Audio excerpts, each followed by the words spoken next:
Day 7 was one of those days I couldn't sleep very late, so at 3 o'clock in the morning I got up, left the hotel, went to the Damascus Gate area, walked over to the Arab Cemetery, saw St. Stephen's Gate, went in the Dung Gate, saw the Western Wall, wandered through the Old City to the Church of the Holy Sepulchre, and then headed back to the hotel. Let's take a look. The area outside the Damascus Gate is quiet now, but soon it'll be bustling with activity. But now in the quiet of the morning, as the moon is over the Damascus Gate, I wander around and look.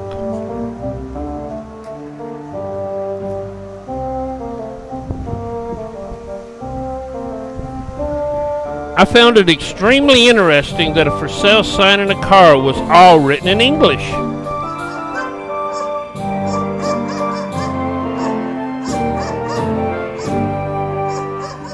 It seems I'm not the only one out as we look up towards St. Stephen's Gate. While we look around the city at night, why don't we listen to this Muslim call to prayer, even though it was recorded much later in the day.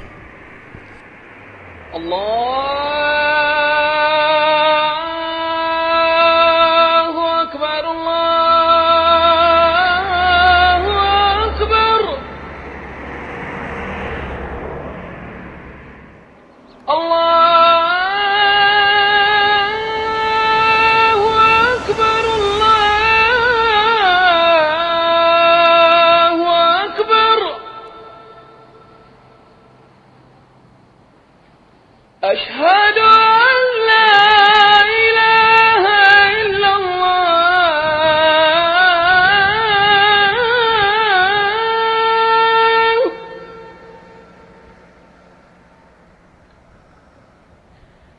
أشهد أن لا إله إلا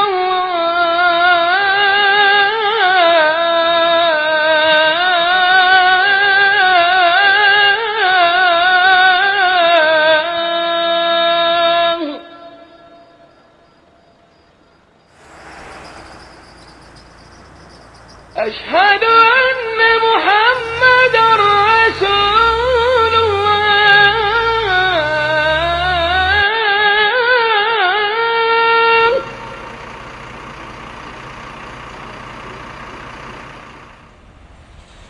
أشهد أن محمدًا رسول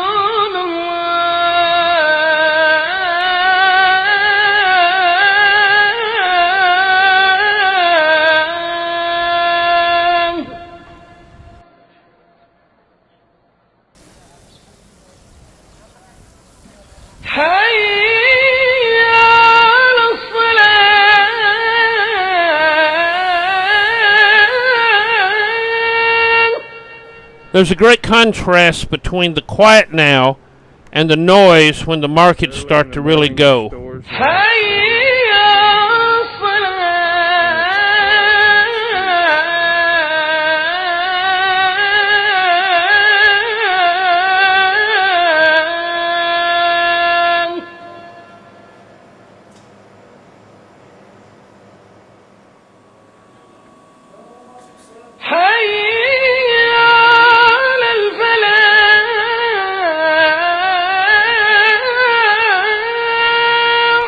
Although I visited the Church of the Holy Sepulchre, I'm going to put those pictures with when we look later in the day.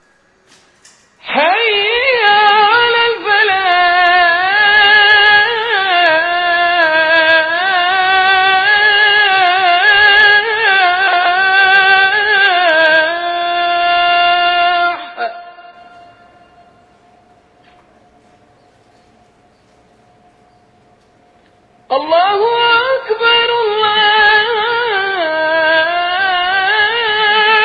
Akbar. What a contrast between the market yesterday and today.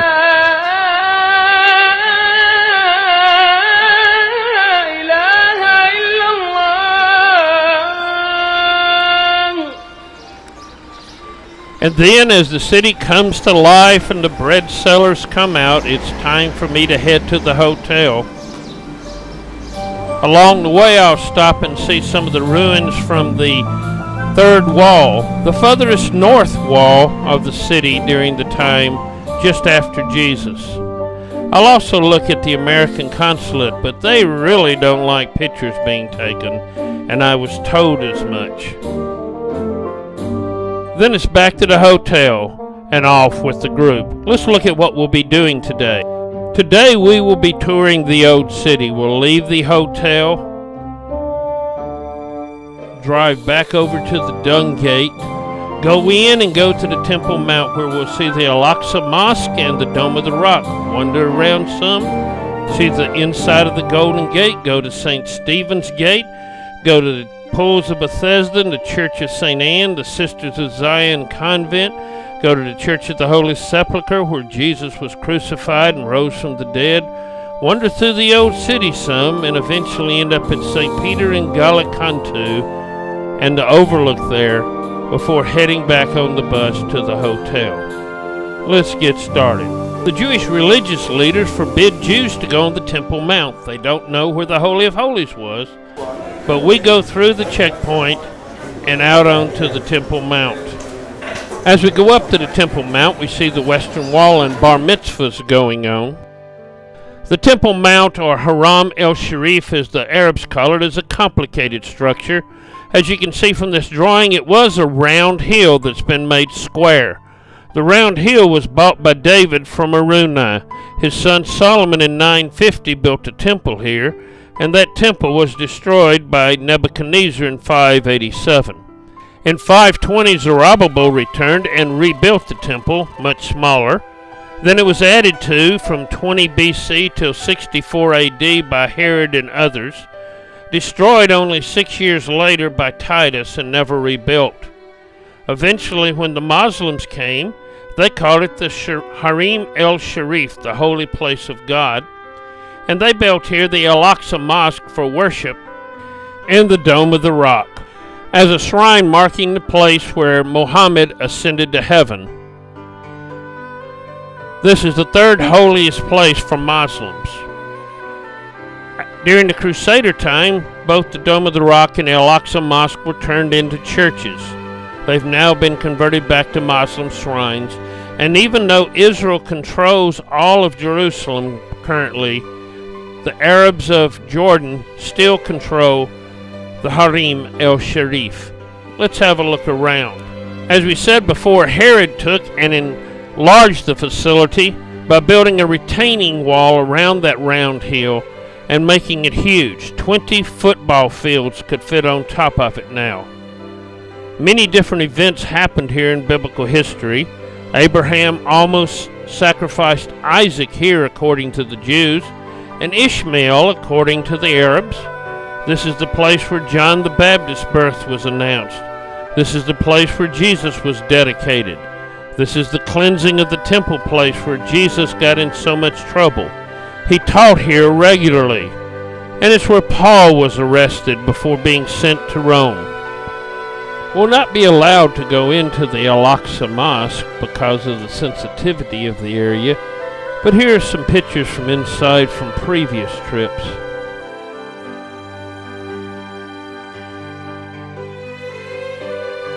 By the way, that dome on the Dome of the Rock is 24 karat gold, but we won't be allowed to go in there this time. Here's some previous pictures from inside.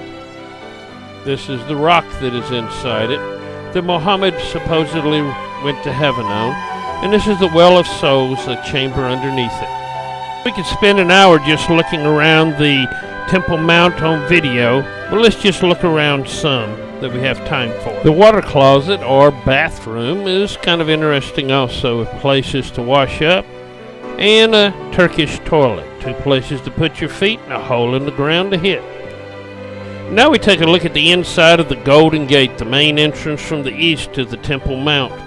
Gates were never just holes in walls, they were entire buildings, usually with a market in them and other officials there. The Golden Gate was no exception. And here's what it looks inside if we could get in. We'll be leaving Jordan now, the Temple Mount, and going into the rest of Jerusalem, which is Israeli territory. We'll stop first at St. Stephen's Gate, go out and look back into the city. This is also called the Lion's Gate because of the lions on the gate. What we have done is we've come out of the Temple Mount through St. Stephen's Gate, and now over to the Pool of Bethesda we go.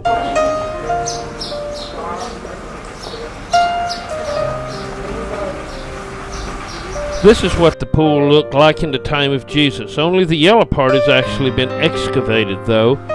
This is the place where Jesus came and found the paralytic and said, "Do you want to be healed?" He said, "I can't get into the water."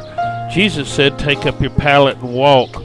These pools were built around 200 BC, and then a large church was built over it in the 4th century by Christians, destroyed by the Persians in 614, and rebuilt as a small Crusader chapel, which was then destroyed also. In the 4th century, there was a temple to Serapis built here, the healing god of the Egyptians. They would go into caves and spend the night there, hoping that their god would heal them. You can still enter some of those caves now, if you want to.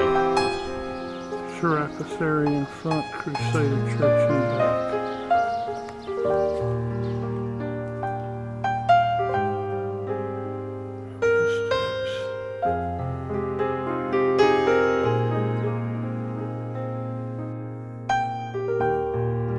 And this is the ruins of the Crusader church that was built on the separation between the two pools. Next we'll head over to the Church of St. Anne, the best preserved of the 37 churches that the Crusaders built. It's to commemorate the place people thought that Mary's parents lived.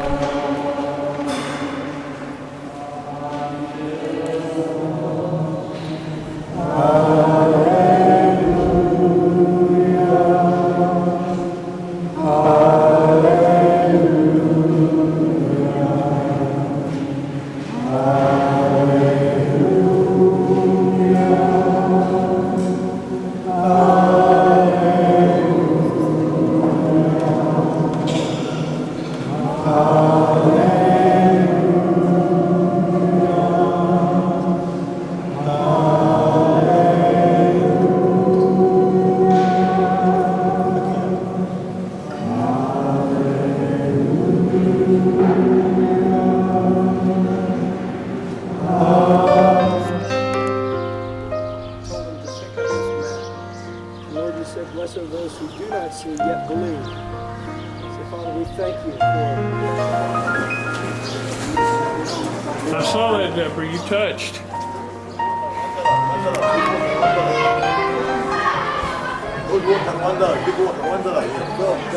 After arriving at the Sisters of Zion convent, we go to look at the big cistern that would have been there to have water for the Roman fort. Our main reason for being here, though, is that fort, the Antonia Fortress. This is the courtyard of that fortress, and this is where Jesus stood while he was being tried by Pilate. Let's listen to this story from John 18. Then led they Jesus from Caiaphas unto the hall of judgment. And it was early, and they themselves went not into the judgment hall, lest they should be defiled, but that they might eat the Passover. Pilate then went out unto them, and said, What accusation bring ye against this man? They answered and said unto him, If he were not a malefactor, we would not have delivered him up unto thee. And up there is where Mike, our guide, went to school as an elementary kid. And then we head into the new church to see the arch, Hadrian's Arch. When Hadrian came to rebuild the city, he built an arch here. There was the gateway into the city, and part of that arch is here, and part is outside in what is called the Ecce Homo Arch. And this is the continuation of that arch outside. Now we head down the Via Dolorosa toward the Church of the Holy Sepulchre, the place that Jesus died and rose from the dead. Although many of the 13 stations have no biblical basis, it still helps us to remember Jesus' walk. These large stones are from the original pavement that would have been here in Jesus' day. And we're standing now at the third station where he fell the first time. We now head on into the marketplaces, and there we come to station 4, where he supposedly meets his mother.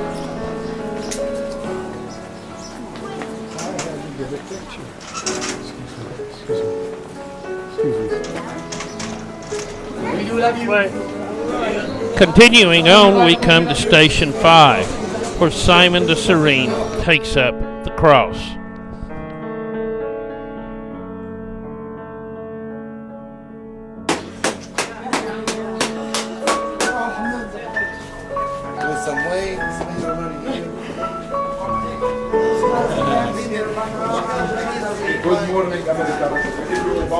At Station 6, we think about Veronica wiping his face to give him comfort, although it's not in the Bible. And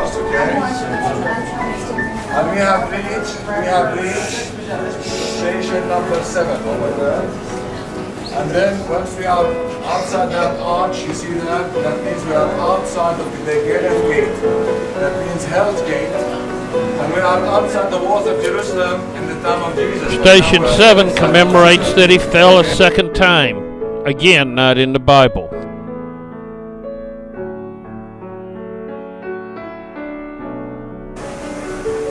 So what you think of the ocean? Wally World. Station 8, merely a hole in the wall, shows where Jesus supposedly comforted the women of Jerusalem. This is a biblical event.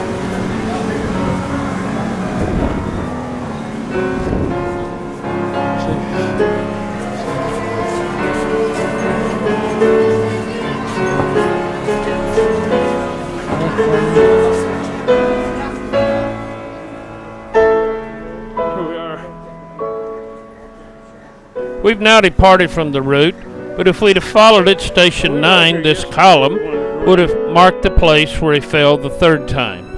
We now come to the Church of the Holy Sepulchre, where almost all archaeological evidence points is the place where Jesus died and rose from the dead. It blends in pretty well in the city that's grown up around it. This church is controlled by 7 denominations: the Coptics, the Greek Orthodox, Armenian, Roman Catholic, Syrian, Jacobites, and Ethiopians. There's a law called the status quo, and things never change. You can see in this picture a ladder that is still there, was there several hundred years ago. The original site looks something like this: a stone quarry with a mound of rock in the middle that was cracked and therefore useless. It was right outside the main city, and you can see the outline here of where the Church of the Holy Sepulchre is today. In 135, when Hadrian came on the scene, he wanted to stamp out Christianity. He filled in the area with dirt and built a temple to Venus over the tomb and a temple to Zeus over Golgotha. In 325 AD, when Helena came to find the sites of Christianity, the people said right under those tombs is where they're at. So she dug into them and found the tomb. But she wasn't satisfied to leave it the way it was. She had to cut it out from the surrounding rock, and so we have today what we have. Graffiti evidence shows that this site was being visited as the tomb of Christ in the 1st century AD, and remnants of the stone quarry can be found underneath the church in excavations. The main problem most people have with the church is it's highly confusing, and since Protestants have no worship rights here, we cannot do anything. The best time to visit is not during tourist hours, but early in the morning or late at night. So this will be a conglomeration of pictures taken 3 or 4 different times as it was visited. And they took Jesus and led him away. And he, bearing his cross, went forth into a place called the Place of a Skull, which is called in the Hebrew Golgotha, where they crucified him and 2 other with him, on either side one, and Jesus in the midst. This marble slab supposedly covers the stone he was laid on after being taken from the cross.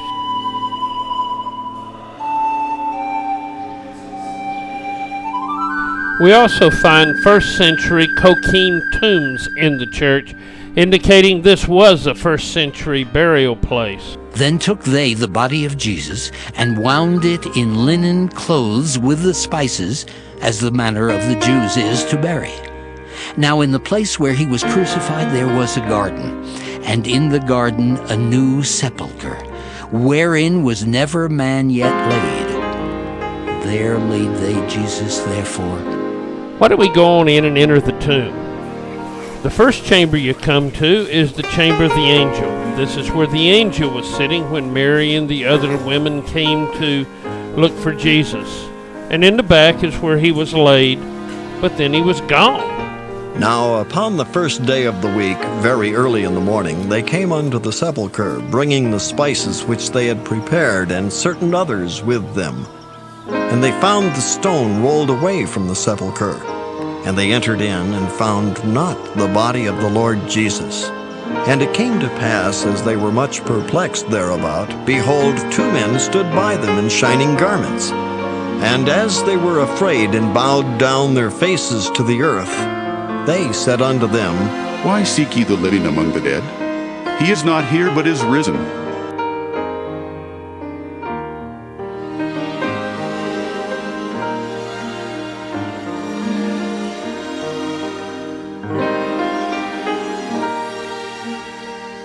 So much to see. It'd be wonderful to go to each chapel, but we just don't have time.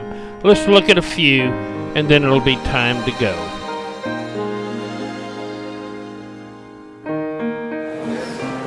Out the door and one more touch, but there's so much more to see next time. As we leave the church, we head through the mirror stand in the Christian quarter. We'll be eating lunch here. Change money.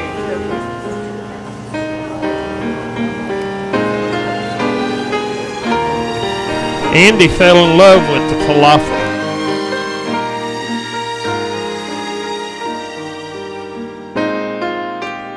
Then offer some more exploring through the city to see the old city walls.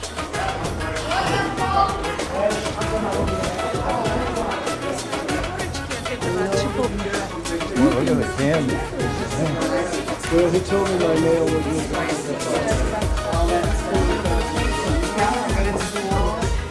Rose incense.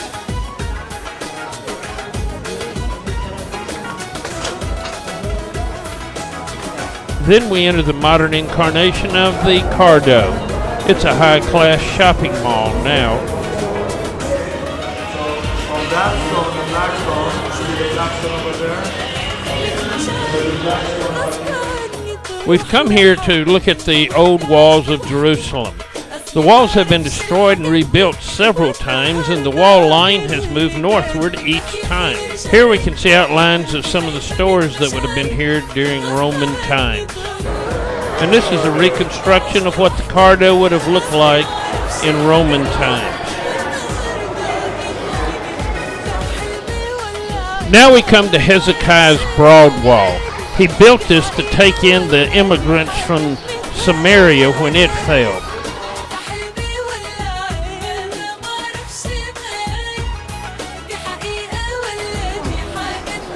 We're traveling through the Armenian Quarter and then heading out the Zion Gate.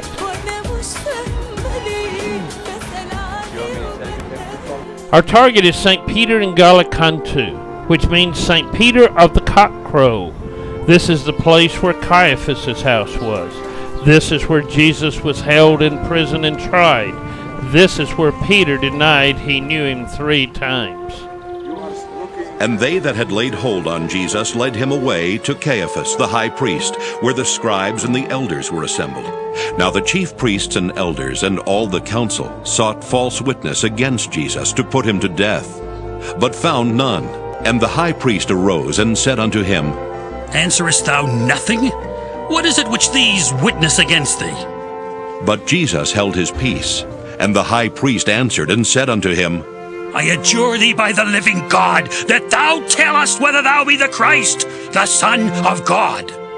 Jesus saith unto him, Thou hast said, Nevertheless I say unto you, Hereafter shall ye see the Son of Man sitting on the right hand of power, and coming in the clouds of heaven. Then the high priest rent his clothes, saying, He has spoken blasphemy. What further need have we of witnesses? Fire in the middle of the courtyard and sat around it, and Peter sat down with him. When a maid saw him seated in the light, she looked intently at him and said, This man too was with him. But he denied it, saying, Woman, I do not know him. And the men that held Jesus mocked him and smote him. And when they had blindfolded him, they struck him on the face and asked him, saying, Prophesy, who is it that smote thee?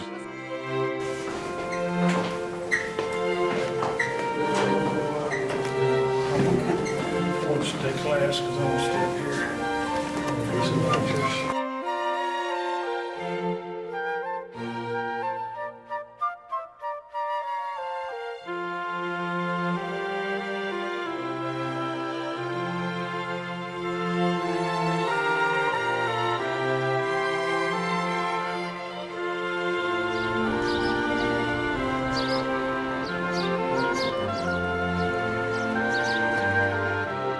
Near here are steps that Jesus would walk down after the upper room and back up after his arrest.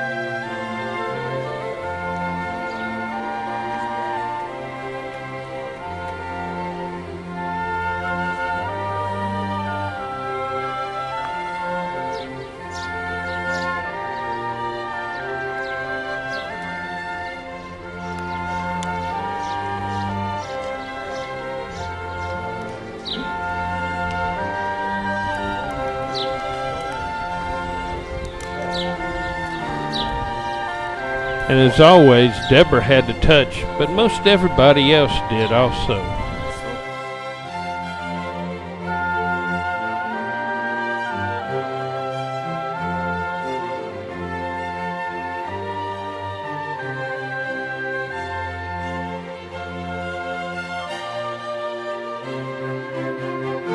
And in the courtyard, we have a statue to remind us that Peter denied Jesus, just like we often do also. Nearby is a model of 4th century Jerusalem after Helena built her churches. We can see the Damascus Gate, the Cardo that we've walked on, the Church of the Holy Sepulchre, and the Nia Church that she also built. The Damascus Gate we see here is the one that's under the modern gate, and the Church of the Holy Sepulchre, you'll note that Golgotha is in an open courtyard.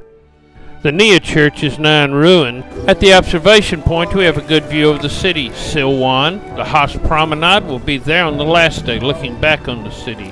The UN headquarters, Mount of Olives, and the Seven Arches Hotel, where we've been before, the City of David area, and the Temple Mount. Also in this area is the Greek monastery of St. Onesiphorus. This is located on Akeldama, the Field of Blood, bought by the money that Judas took. It's a cemetery area, and people even live in the old tombs these days.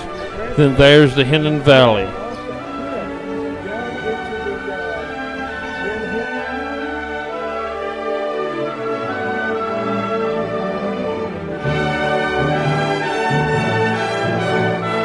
Below us we can see where the Kedron Valley and the Hinnon Valley join together and head down to the Dead Sea. As we continue to look around, we can see the Mount of Olives, and there on top the Seven Arches Hotel, the Dome of the Rock, more of Silwan, and on the far hillside you can see the separation wall that Israel is building. Then we head back to the hotel. And as the sun goes down, it's time to say goodbye to day 7.